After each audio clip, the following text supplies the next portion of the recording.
ప్రభు అన్నాడు, ప్రయాసపడి ఓ భారం మోస్తున్నా సమస్త జనులారా మీరేం మోసుకుంటూ కూర్చోండి అనలేదు, నా యొద్దకు రండి. ఎవరు తెలుసు ఆయన?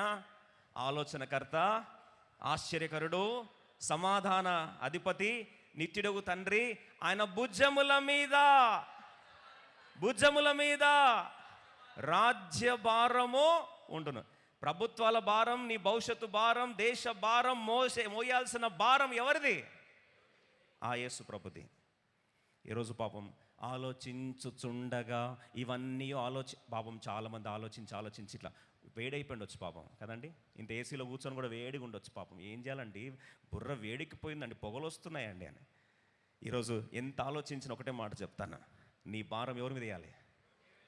బిగ్గర చెప్పండి. దేవుడు ఈరోజు నీ భారములన్నీ కూడా తొలగించునుగాక, దొర్లివేయునుగాక.